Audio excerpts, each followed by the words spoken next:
Welcome to the Truth in the Public Square podcast, a podcast dedicated to equipping Christians to engage culture and politics for the glory of God and the common good.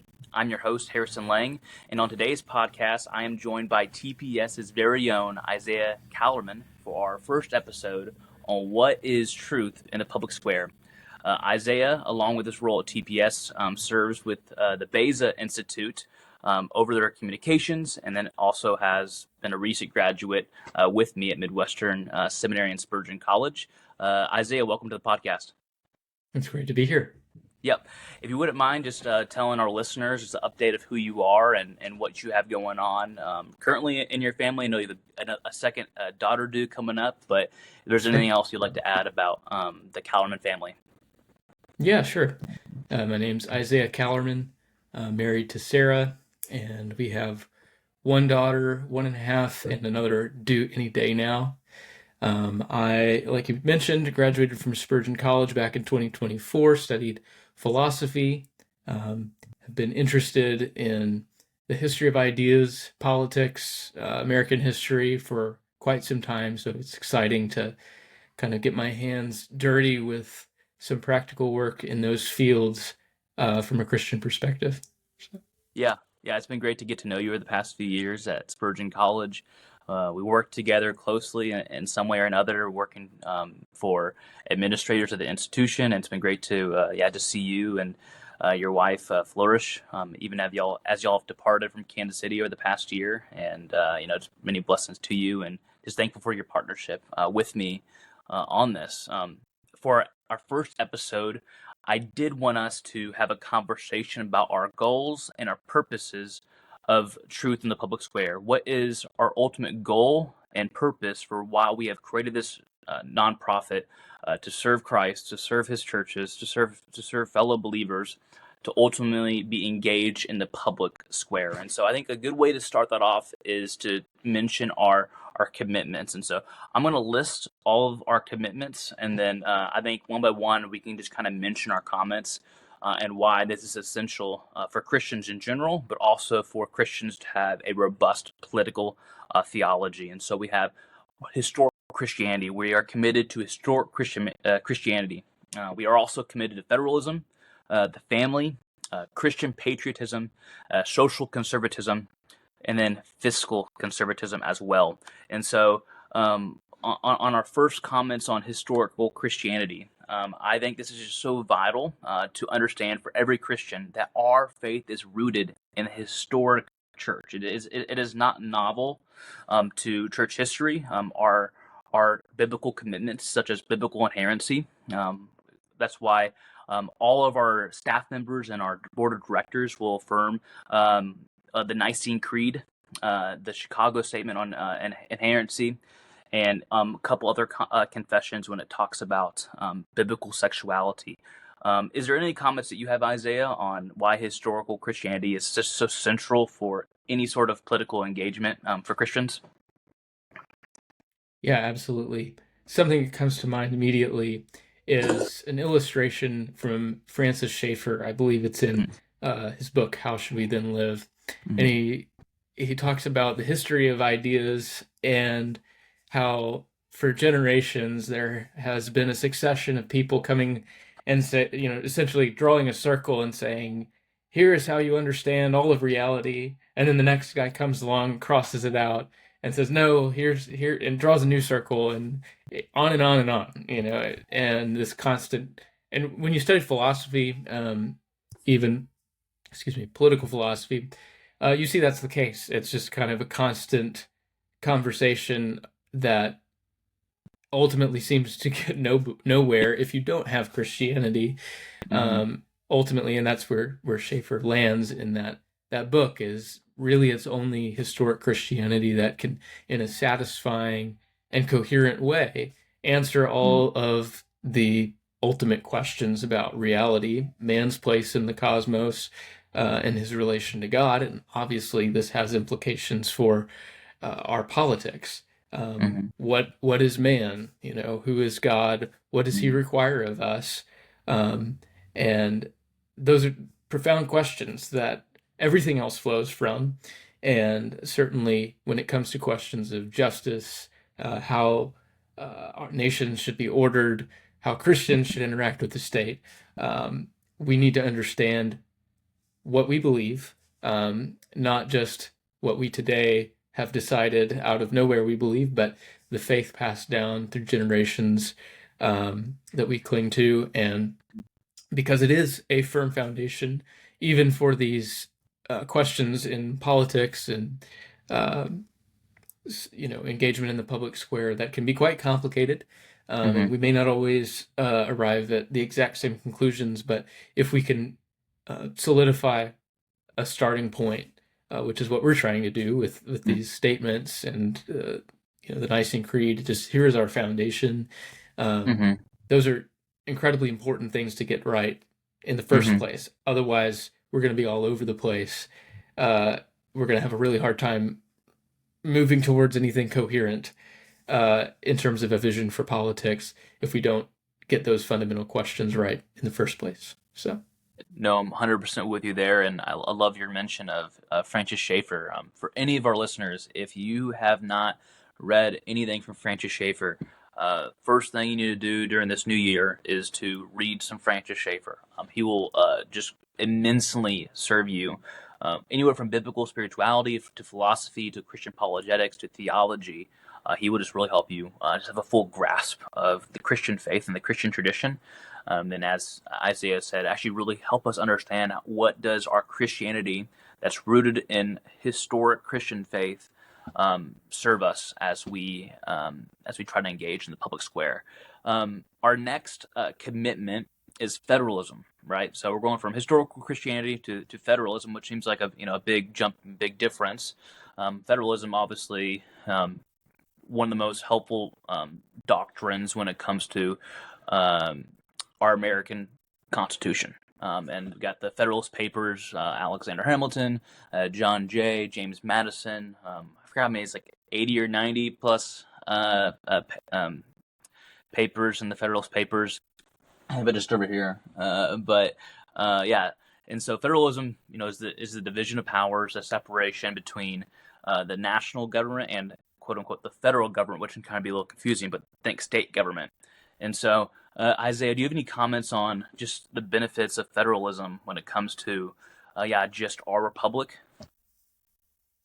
Yeah, the United States has, especially when you consider it from the time of the founding, a unique political order that Mm-hmm. tries to um, really, if you look at kind of classical political philosophy, tries to bring together a lot of different uh, strands there, developed initially by people like Plato and Aristotle, and towards closer to the time of the founding, you think of people like Montesquieu and Locke, who were uh, intellectual influences on the founding. But essentially, trying to balance all these different interests that when you have a large political community, you're going to inevitably have, um, and not, avoiding pure democracy or pure aristocracy or absolute monarchy or something like this,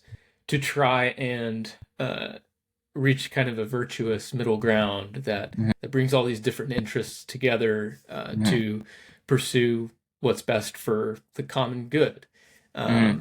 And so I think it's important for Christians in America today to understand both what the desire and the purpose of the founders in creating the institutions of government that we have today, why Mm-hmm. they did that, what they were trying to preserve, and then also, most of us know that the way government works today is in many ways very different than it was at the founding.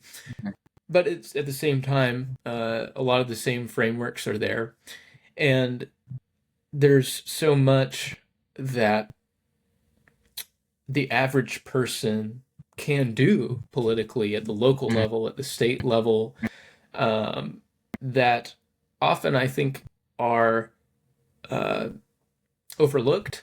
Mm-hmm. We get caught up so much in the national conversation, and what the president said yesterday about this and that. And while those things are certainly important, when it comes to questions of how do we as Christians, as the church, go out and be a positive influence on the life of our country, on the life of our communities, for most of us, we can't really do much about what's happening in Washington Hmm. D.C. Some of us can, and we should, but many of us, the best thing we can do is be invested in the life of our town, our county, Hmm. our and even our state. It's much easier actually to influence uh, those levels of government, um, and they're there for that reason. They're there so that the people uh, can participate, Hmm. and so it's easy to get bogged down, I think, in the headlines that most people can't do much about, other than maybe vote once every 2 to 4 years, and hope that the person we elect makes the right calls. But Hmm. really, there's so much outside of that, in addition to that, where Christians can show up and make their voices heard and run for offices, and sometimes get elected to offices that have a lot of influence, but that are maybe not as public, at least in front of the whole nation. And that's I think areas where we want to see Christians really lean in. Hmm. And so, yeah, understanding from the big picture why America is designed the way it is politically, and then within that framework, engaging it for the glory of God. So, Yeah, exactly. And so, if our listeners, there's any encouragement you can get from what we just said, is to, and there's actually a forthcoming article on federalism on our website that you can read. That would be very helpful just to understand what is federalism. I think that's something that we've all been taught in high school, middle school, and high school, in our social studies classes, but we've just not everyone has fully grasped what did that does that mean and why is that important to us. And so as we go out to the grocery stores and do our daily lives, and as we've noticed over the past few decades, and Isaiah and I both, we're in our early to middle 20s, and we have noticed some significant differences within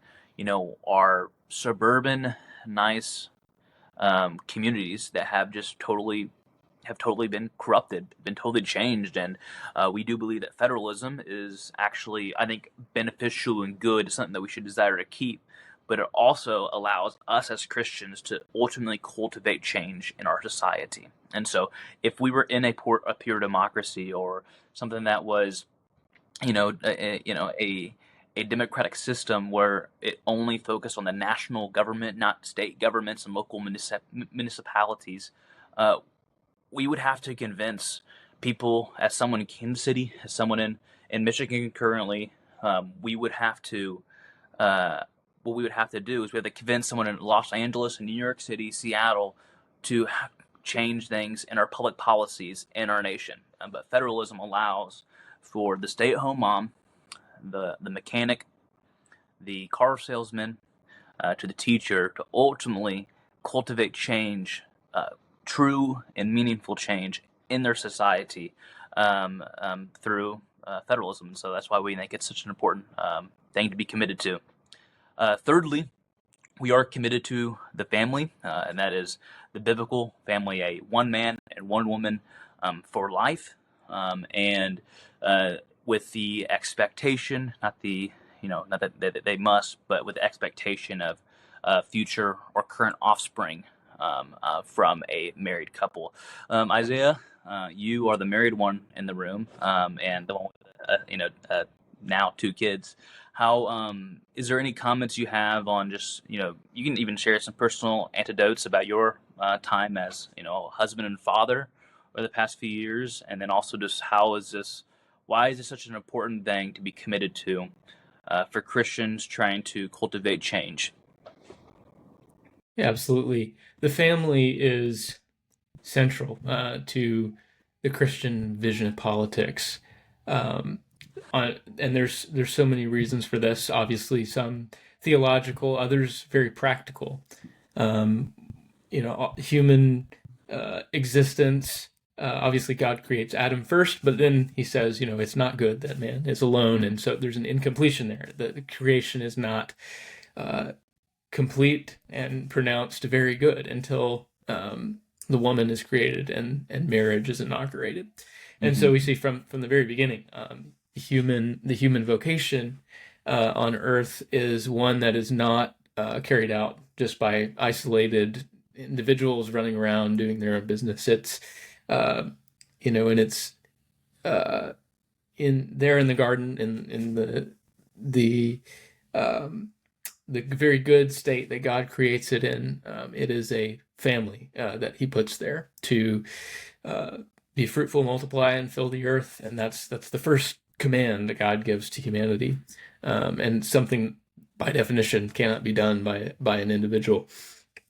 And so, yeah, it all starts there, just in terms of how we think about what the purpose of humanity is from a theological perspective. And that obviously doesn't mean that there's no role for unmarried people to play, but it's very important. And then practically, politically, uh, the family marriage is really, in many ways, a training ground for citizenship, for virtuous citizenship. Um, Aristotle talks about the importance of marriage because it it creates love of one's own, and which he believes is important for politics because you have to, if you're going to have a community that functions well together, there has to be loyalty, there has to be a desire for the common good, Mm-hmm. that that's going to be the object of the political process. Um, and so you learn in a micro sense uh, that kind of idea of seeking someone else's good and identifying their good with your own. And in a small way, it's different, obviously, in the political realm, but in some way, it's analogous. You're not married to every other citizen in your country, obviously, but you share a common interest, and you want to see. We want, as Christians, we want to see our fellow citizens. We want to see what is good for them prevail, and so in the family, you are you learn kind of that sense of love of one's own, and then also, obviously, as children are raised within the home, as they're raised to under the authority of good Christian parents, and they learn to fear the Lord and to walk according to His commandments. Um, in a way, it's also training for citizenship as well, because there you are. Uh, as children grow and learn to obey their parents, it's similar, again, different in some ways, but similar to the relationship that citizens have to their government. Um, it's not, again, people will be quick to point out the differences, especially in America, where we love our freedom, and we don't have this view of government like it's this divine um, thing that we must obey unconditionally. Also, the family is a training ground in some ways for citizenship. As children grow and learn to obey their parents, it's analogous in some ways to learning how to be governed.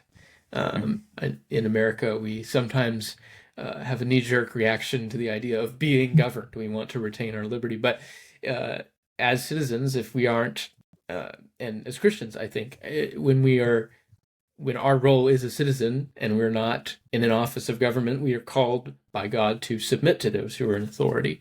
Mm-hmm. And obviously, there are times when civil disobedience and resistance are justified, but in many cases, we want to assume that respect and obedience is the default, just as it is in the home. Mm-hmm. And so, um, both marriage, kind of teaching this sense of love of one's own, seeking one's own good and another person's good, and learning to submit to authority. Both of those things are key aspects of a healthy household.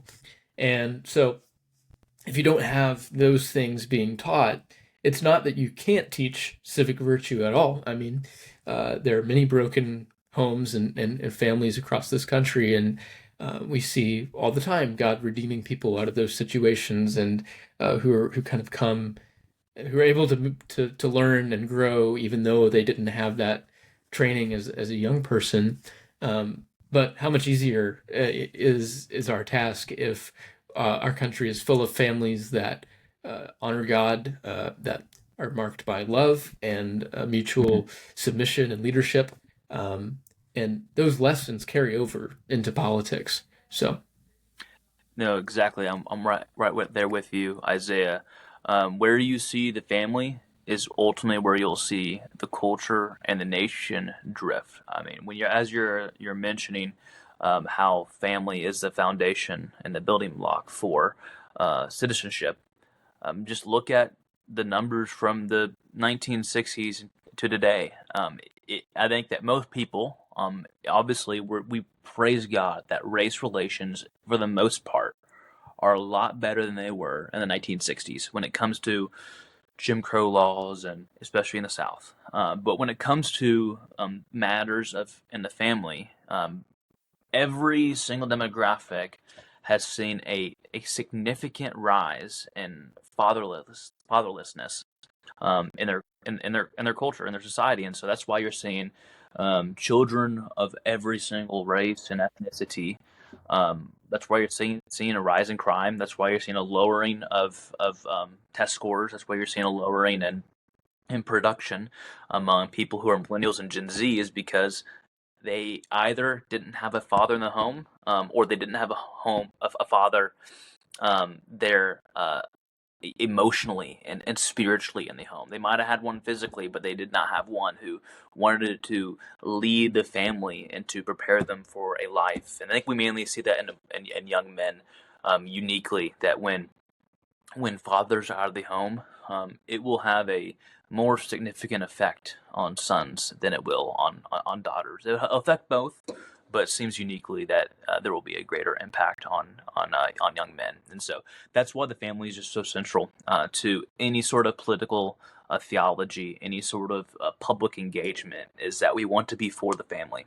We want to be for the family's development, and we'll talk about this in the moments ahead, but that's the reason why we're for social conservatism and fiscal conservatism, um, that families need to have the finances to support and the social structures around them to support their children, and to support them in a home that will be able to flourish. And so that moves us on to probably the most hot button topic of Christian patriotism. And so, as Isaiah and I and some others were kind of getting some feedback on what should our commitment be when it comes to Christian patriotism, even pseudo Christian nationalism.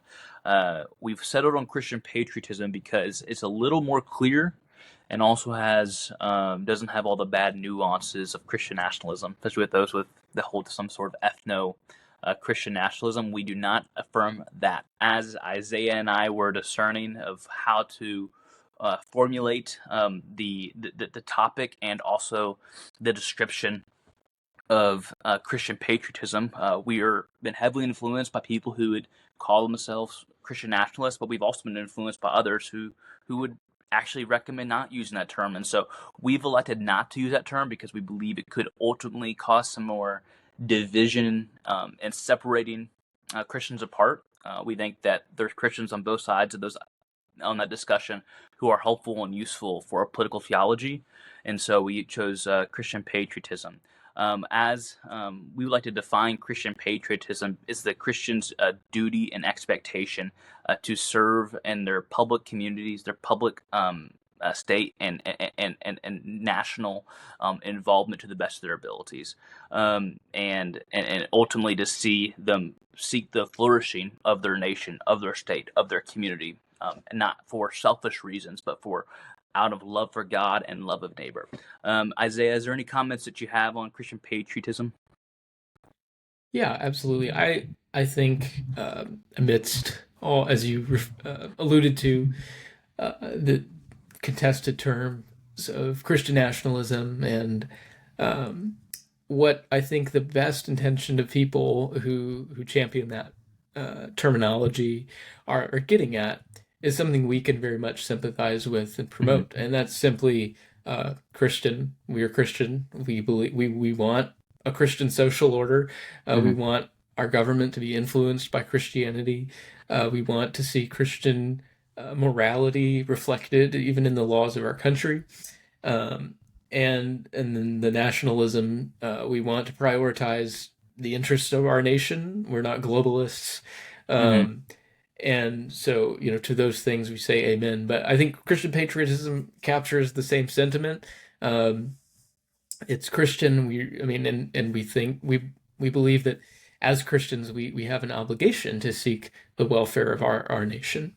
And so, it's not just um, I don't know, nationalism in the sense of, we are loyal to um, a certain ideological or ethnic or even institutional arrangement. Really, it's receiving in God's providence the you know the homeland that we've been given and seeking its welfare, having a rightly ordered love for it.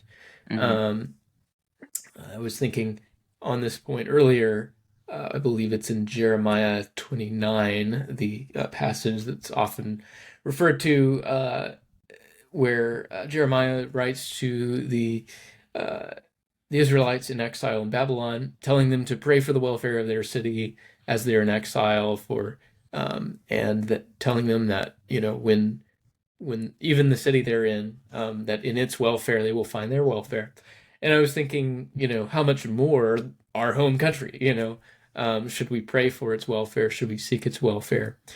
Uh, and so I think while I think there is a lot of value in some of the conversations being had, some of it I think is quite frivolous, and we need to just settle in on, as Christians, we have obligations to God. But because we have obligations to God, we also have obligations to our fellow countrymen. We don't get to choose the country we're born into.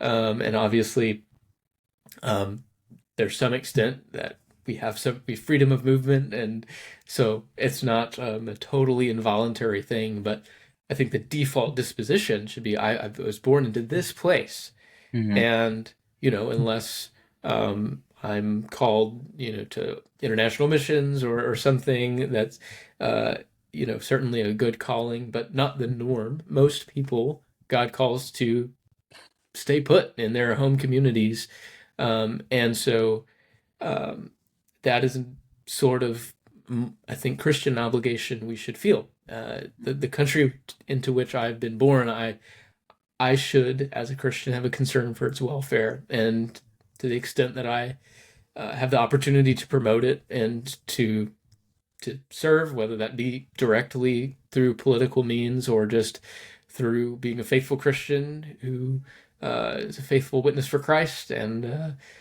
in whatever capacity he's called. I think that's the gist of it, and that's something I hope all Christians can agree on. So Hmm.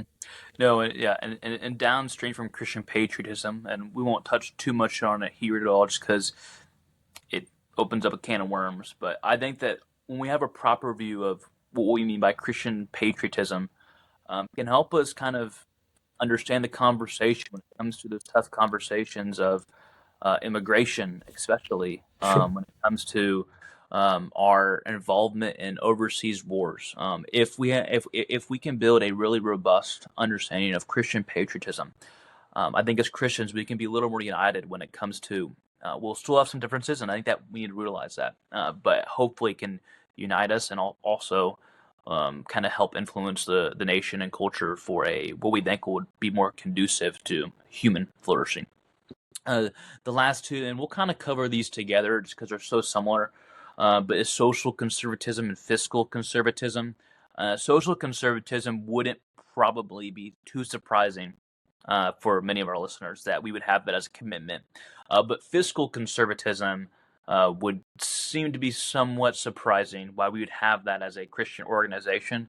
And so my comment on the forefront on fiscal conservatism is the reason why we included that is because we believe that when the government lives within their means and they're not overspending and giving a massive amount of work and a massive amount of taxpayer dollars when it comes to, especially when it comes to issues of welfare, and then they're just involvement in business affairs. It would be more conducive to human flourishing by ultimately putting more money into the American people's pockets. And if that happens, I believe that we will see Christians and churches stepping up and meeting the needs of their fellow neighbors and community members by allowing them to be more free with their finances, with keeping inflation low and also keeping taxes as low as possible. Isaiah, do you have any comments on social conservatism and fiscal conservatism? Yeah, I just echo your comments there on fiscal conservatism. I think in conservative circles today, there's for a long time, I think, right and understandably, there was a strong focus on economics in the conservative movement, especially thinking back to Ronald Reagan and kind of the struggle with communism and socialism in the late 20th century, and that being a very key feature of kind of American identity. And today, I think people are starting to kind of get into squabbles over these questions again. To what extent should we have free markets? To what extent should we, try to use government to help, improve economic conditions or whatever? And there's a lot of debate going on in those circles right now, and a lot of, I think, questions worth asking in that conversation. But that's not our focus here. Our focus here is simply that as an institution that is entrusted with public funds, governments should be good stewards. And this is more often than not, unfortunately, not the case at many levels of government. There are, at the federal level, certainly, but also at the state and local level, just irresponsible spending and just inefficiency and poor stewardship is a common problem. And it's something Christians should be concerned about because, we believe that taxes are totally legitimate, but we also believe that we should hold governments to account for what they do with our taxes, and we have recourse, to do that as American citizens, and we should desire policies and spending, patterns that reflect the common good and not, corrupt interests or favored parties or projects. But rather, just as we would expect, a Christian businessman to manage his funds, or even, just a household to manage their money well in a way that glorifies God. We want to hold our governments, local, state, and federal, to account for how they steward the resources that we entrust to them as citizens through taxation. So, were you wanting to kind of comment then on social conservatism and what we mean there? Yeah. And so also when it comes to social conservatism, is that, this is the issues that Christian conservatives have been so vocal on the past 50 years. And so they're talking about abortion, same-sex marriage, when it comes to drugs, which is an interesting hot topic over the past few years. And kind of seeing actually some states kind of push back on some of their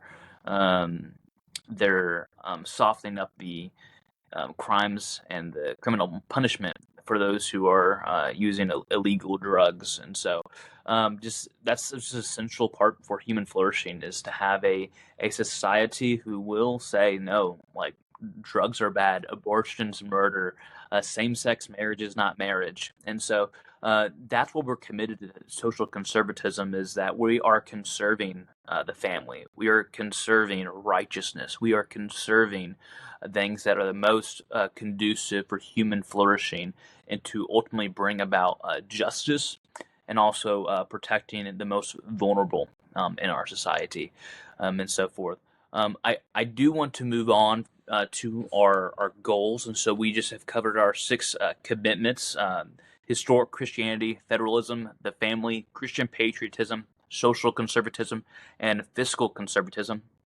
But I'm going to cover some of our goals, and so what I'm going to do is I'm going to list kind of four main points of our goals here at Truth in Public Square. I'm going to comment on them, and then after running through them, I think that Isaiah is going to come and just add a couple additional comments on. He doesn't have to go one by one, but he's just going to cover and comment why these are ultimately our goals. And so, our first goal is to equip Christians with a robust political theology. And I do want to add that we especially want to equip young adults. We want to equip young adults, young men and women, with a robust political theology.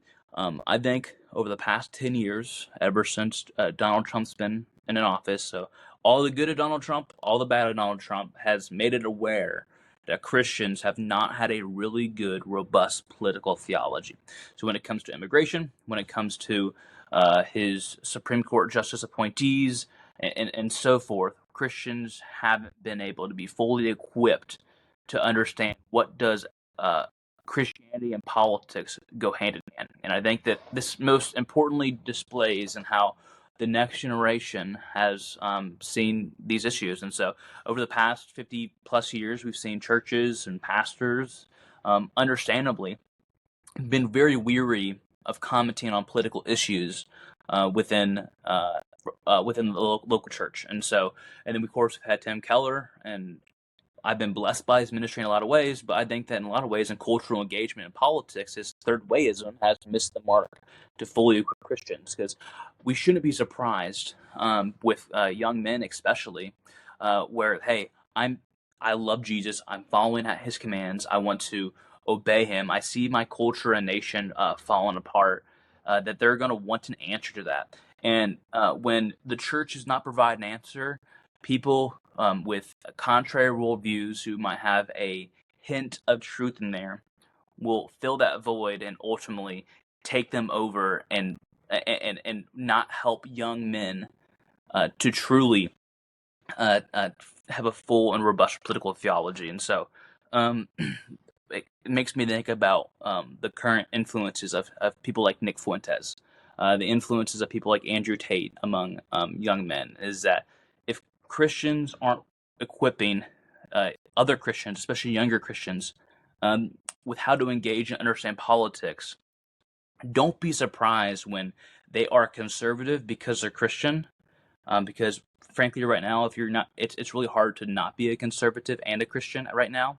And so with our current political world, and so they're gonna find their answer somewhere, and the church should be the one that fills that void, not those who ultimately create division among the church and ultimately people in our society. And so that's our first goal, is to equip Christians with a robust political theology. Our second goal is to equip Christians to engage in the public square. To engage in the public square. And so over the past few years, we have seen Christians, obviously on pro-life organizations, get engaged in the public square to try to cultivate change within local states, local cities, and ultimately the nation as well. And so what we want to do is to give Christians the tools to get engaged in their local and state governments. And so that includes helping them out, get involved in running for small county seats and state legislators in the future. This is kind of our long-term goals, is to see Christians get engaged in the public square, whether that's running for office, whether that's supporting a representative and go ballot chasing for them, but just equipping them with the tools to be able how to equip to give them the tools to help them engage their neighbor with the truth of the gospel and what that has to do with involvement in the public square. Thirdly, unite the church in political and cultural engagement. And so we see a vastness of division among Christians in the public square through politics and their cultural engagement. Some of that's going to be natural. Some of that's going to be, I think, in some ways, actually good. We live in a fallen world. We are going to disagree, but let's disagree while still remaining united in the gospel. And so I think our mission here is to be a very staunchly conservative voice, and to those who are of the left of us politically, they're still conservative, but think your Russell Moores, think your they're very very moderate, they're very very away from us. We want to say like, hey, you've got this wrong, you've got critical race theory wrong, you got wokeness wrong, but you are still like you still believe in the promises of the gospel. Let's try to unite together with what we can unite together with. And so that is our goal. We do want to, again, like punch to the left side and say, hey, no, you've gotten this wrong. You've gotten the immigration issue wrong. You've gotten, whatever political topic wrong and cultural engagement. But we do want the church to be united, because I think that if we want to be a block of voters in our nation to cultivate change, we need to be united. And so let's try to be united the best way possible. Fourthly and lastly is to evangelize and disciple the nation. And so we believe that through a righteous and just government, that we would be most equipped to evangelize and to disciple our neighbors in the gospel. And so by God's grace, for the entirety of our nation's history, Christians have been fairly free to gather with one another for our worship services. Obviously 2020, such states as like California, who held that didn't allow Christians to gather. Luckily, that was overturned. That their state decision was overturned, but still, there is more work to do to evangelize and disciple our nation. And we believe that if we set up a environment through our commitments, will help ultimately, by the grace of God, for more people to come to Christ and for them to grow in sanctification in Christ. Isaiah, I know I rambled for a few moments here, but is there any thoughts you have on our goals? Any extra comments that you would like to add? I'd just like to echo your point you made early on that if the church doesn't play a role in providing some kind of political discipleship to young people, someone will. And I think that's a reality many people are waking up to today, but for some time I think was maybe neglected. There, like you said, was a lot of hesitancy for a good. I mean, I remember. I think I'm young, but I'm old enough to have watched as some things have changed in the history of our country and within churches that I've been a part of. I've seen a shift from this posture of more or less, if we can avoid it, let's just not talk about politics. And there's certainly still that tendency is still around in some places. But I think in many ways people are beginning to recognize we need the Christian faith has answers for the questions of politics and social issues, and not just here's my Bible verse, there you go, my Sunday school answer, but we there's a need to dig a little deeper to address these questions, to address the changes going on in our country and our culture.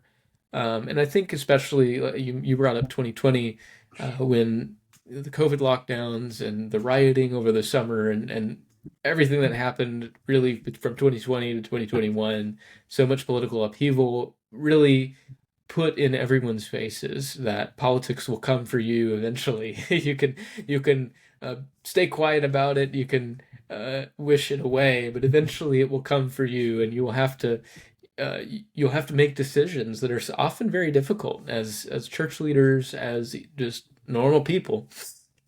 Even in the United States, where we enjoy so much freedom, there are challenges that arise, increasingly so, as we've seen. And so I think, yeah, our desire is not just to be another, set of political talking heads about all the latest controversies.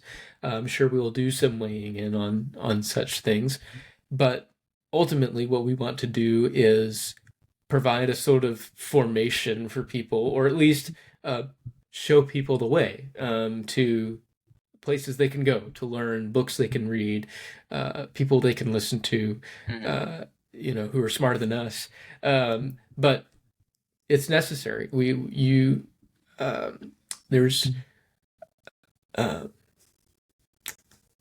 we Christians need to do the work to understand how to deal with the political sphere, because increasingly it's bringing challenges that are inevitable, we can't avoid.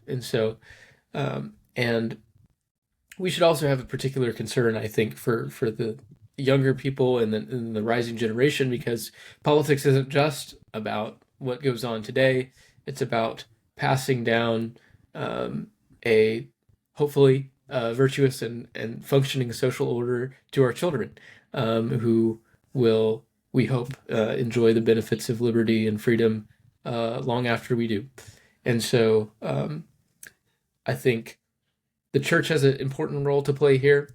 Um, the church's role obviously is not to be the government, but in our American political order, where we have freedom and where we have the ability to influence government. I don't remember uh, who made this point, but I remember hearing from someone a very helpful concept in kind of the conversation around the relationship between church and state. And it's the idea that it's a one-way separation. It's not a two-way Yep. separation. I And think Joe what? Rigney might be it. I think Okay, I think maybe several people. I think it was someone else that I heard it from. But the idea that while um, you know the church and the state, the church is free, separated from the government. The government is not to interfere with how the church does its business. Um, the government has no uh, there's no constitutional or I mean, hold on, I'm going to back up a second. Um, Churches are free from the influence of the government, but the government is not necessarily free from the influences of the church. Mhm. Obviously, not in a top-down authoritative way, but from the presence of the church, the influence, the voice of the church.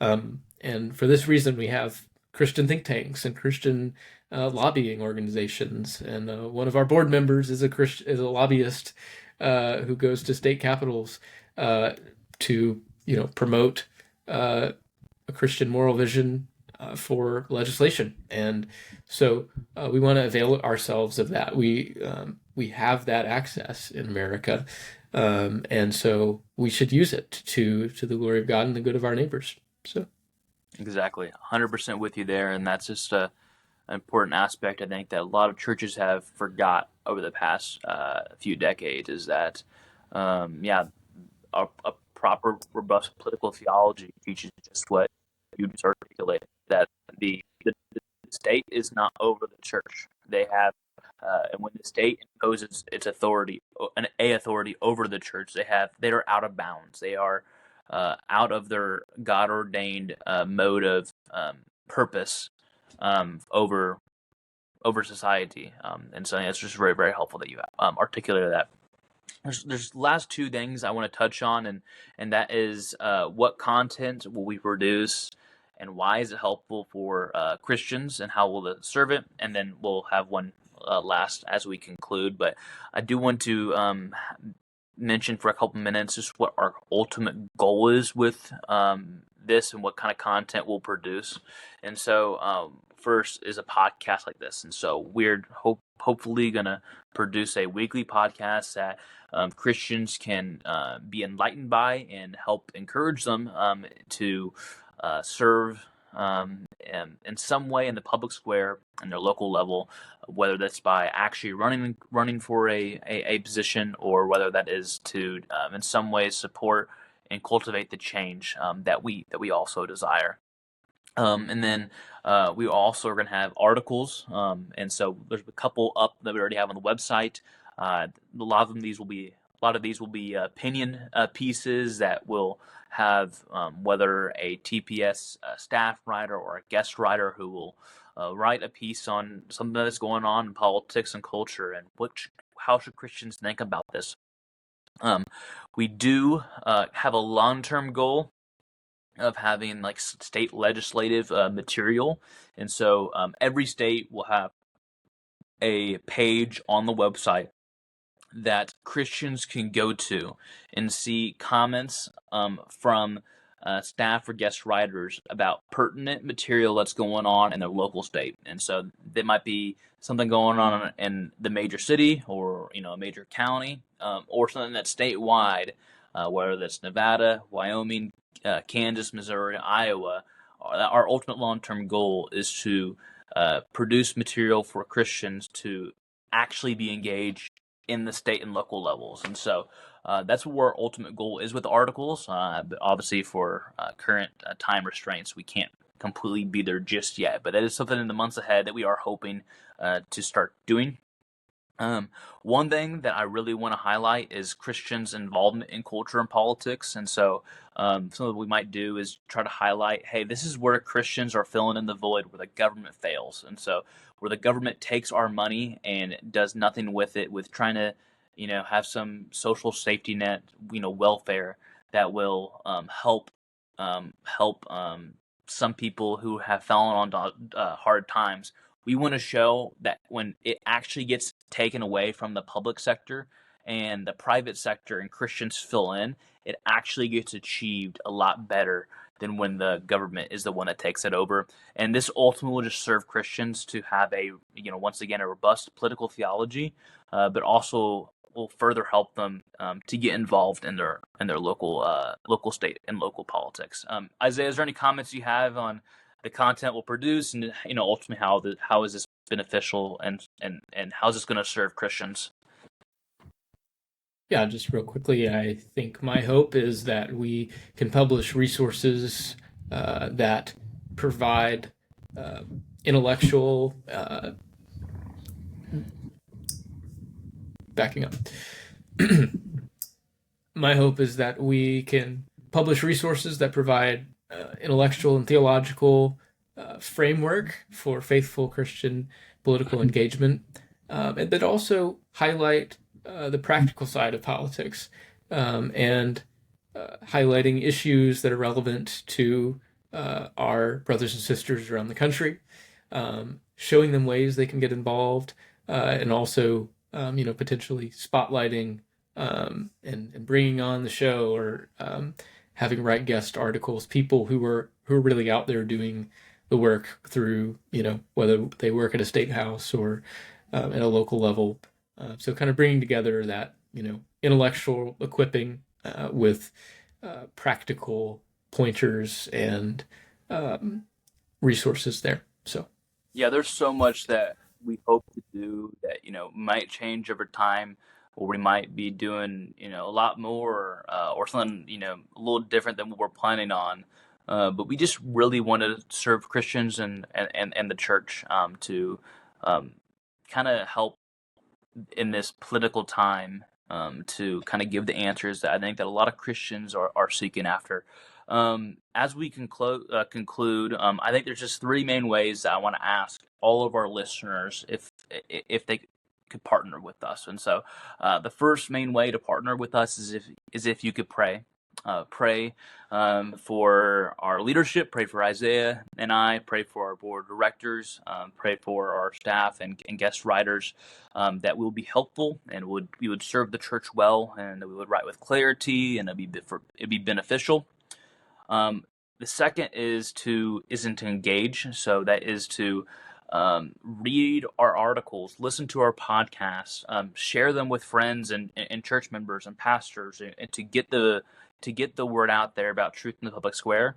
And then thirdly is to donate. Some of you all, the Lord has blessed with to have a time of finances that is very. I'm going to start that over. That did not sound clear at all.